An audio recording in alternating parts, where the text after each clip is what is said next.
All right, folks, welcome to Innovation Alchemy. My name is Adam Castle, and I'm joined today by John, Jacob, and Phil from the iDream team. iDream is a member of our current ScaleUP Accelerator cohort powered by Libro. And team, thank you so much for being here today. Thanks for having us. iDream has been working for the last decade with some of the biggest brands in gaming, and you've been working on products that are mostly for other brands. But what you've decided to do for ScaleUp this year is take on your own IP, put something towards your own game, and release a game as an indie dev. Tell me a little bit about that experience and what made you decide to do that. For us, it was, like I said, I mean, we've been doing a lot of contract work with for clients over the past 5+ years. And as part of our plan, we wanted to, get back into the indie game dev scene and produce a title that we wanted to make. So like this is a kind of a combination of, experience in the social casino space mixed with a little bit of, what we would like to play internally. So we kind of, decided to jump back in and make our own game. It sounds like something that you're super proud of.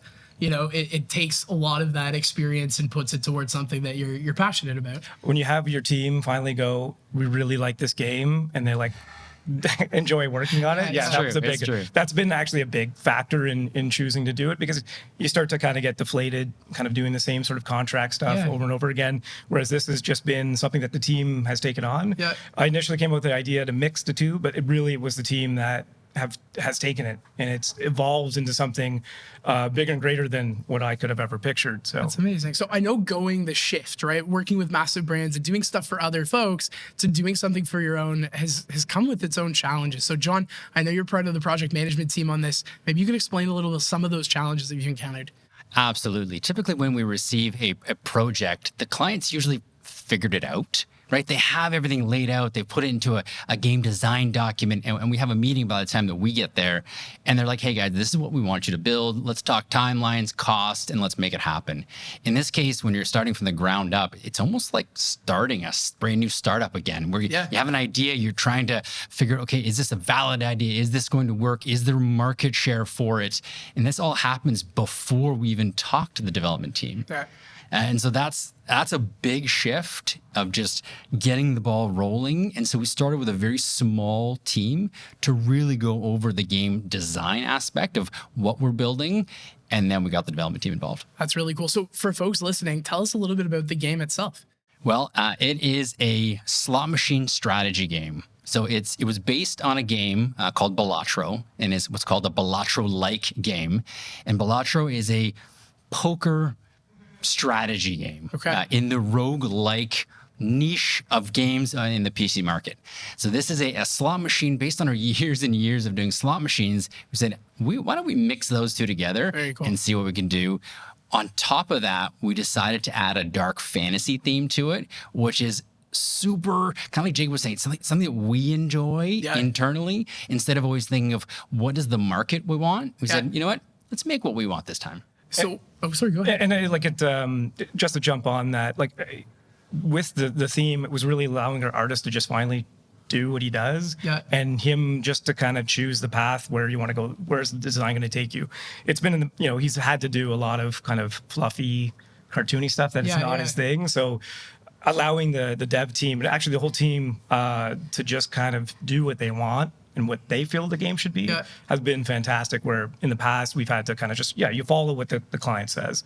Whereas, we were thinking that this was going to be a quick project. It's actually taken quite a few months to get it going. But like John said, it's a lot of effort in just, assuming something, getting it developed, playing it, and then going, okay, crap. I mean, for sure, we need to kind of adjust this, but that's part of the process. And really, iDream's been around for since 2006, but each game is treated as if it's a startup. We have to follow the same exact process you would with any kind of business, because it lives on its own, and you have to kind of nurture it all the way up until it becoming published or successful. Getting to see the iterative process here has been amazing. I've played it, and if you're not familiar with gaming or the genres that were kind of mentioned, roguelites and the like, it really just means that you get a different experience with this game every single time you play it.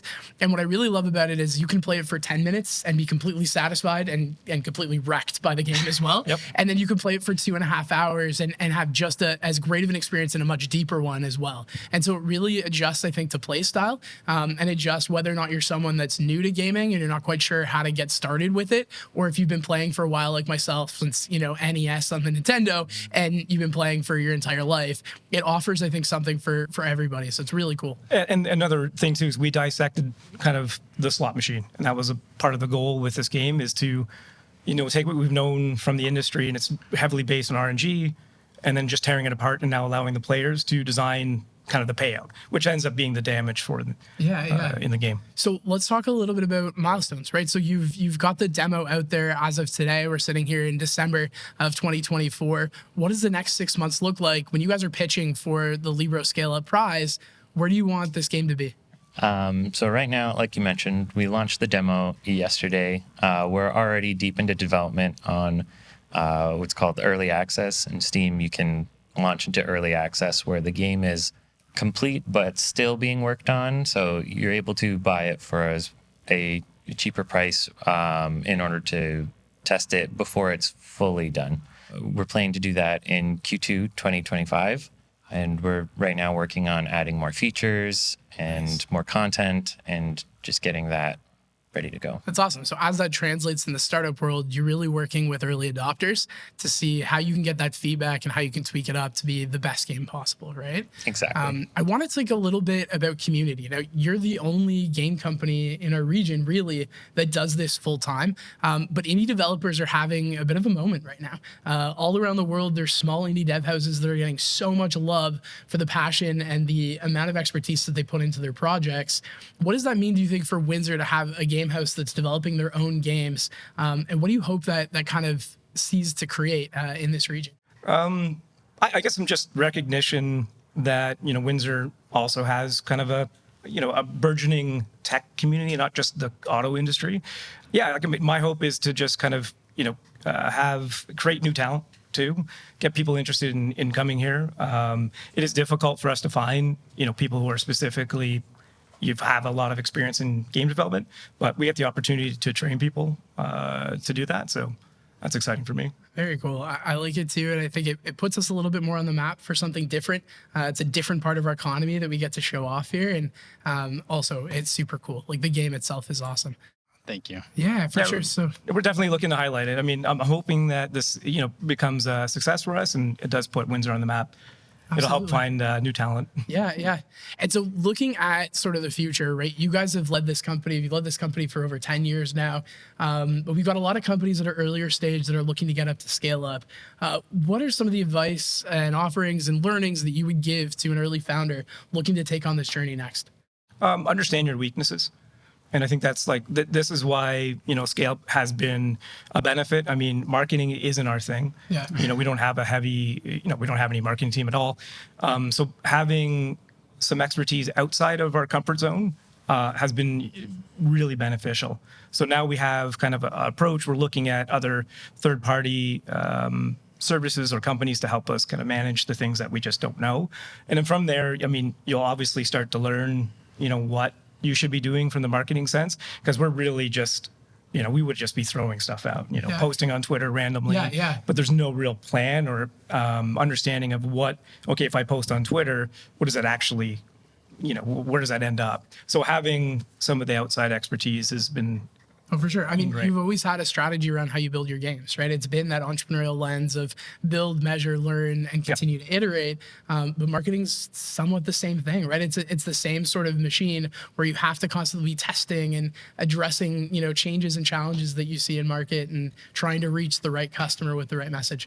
Yeah, back in the day, you used to be able to publish a game and it was pretty much, it would just go. Now, you need to have not only just a great game, but a good way to communicate with the community on what it is. Because, I mean, especially with Runeborn, from a visual standpoint, you can't really get it until you play it. Yeah. So we need that community of, the players that are playing 200 hours to speak for us. We're not always just saying, hey, here's a pretty cartoon for the game, which is a part of it, have a trailer or whatnot, but we really need to kind of expand out and get, have our player base do the talking for us. Absolutely. And there's a lot of kind of benefit and clout to that, where it's not us just paying for people to come and play. Yep. People are saying, come play. Yeah. So it's kind of a different way of looking at it.